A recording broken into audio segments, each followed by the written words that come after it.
గట్లా అందులో వండ పెడితే అయిపోతుంది. అవసరానికి కూడా దానికి పట్టకపోవాలి, దానికి పట్టకపోవాలి. నొత్తుంది అంటున్నా, అంటే కింద గుద్దుకున్నాయి కదా గట్లా, అందుకనే ఇరుగుడు బిరుగుడు ఏం లేదు.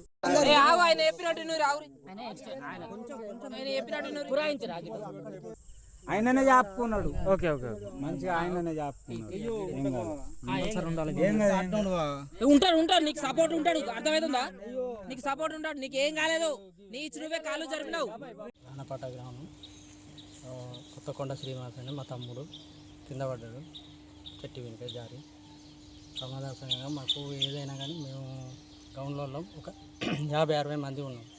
50-60 మంది ఇట్లా మేము ఇదే కులవృత్తి. మాకు ఏదైనా కానీ మాకు గవర్నమెంట్ నుంచి దేని నుంచి అయినా కానీ సహకారం ఇవ్వాలి గవర్నమెంట్. ఈ విధంగా మేము దీని కొరకే బతుకుతాము. వాడానక ఎండానక అన్నీ చేసుకొని ఇప్పుడు కొంచెం ఉన్నాయి పక్క బొక్కలలో కొంచెం డ్యామేజ్ వచ్చింది. 7 కుట్లు ఇక్కడ కుట్లు పడ్డాయి, మన గదవ కింద కుట్లు పడ్డాయి, కొంచెం నడుముకు డ్యామేజ్ అయింది. చెట్టు ఎక్కేటప్పుడు దిగేటప్పుడు మీదికే ఎగ్దాం మీదికే గుయ్యి జారిపోయి మొద్దును పట్టుకొని జారుకుంటూ వచ్చింది. మీదికి కింద పడ్డాడు, సగం నుంచి అల్లడి కింద పడ్డాడు. సగం జారుకుంటూ ఇట్లా వచ్చి కింద కూలే. ఒకవేళ మీదికి పడితే చాలా ప్రాబ్లం అవుతుంది. మీదికే పడితే ఇక బతకపోతే ప్రమాదం ఎక్కువ ఉంటుంది.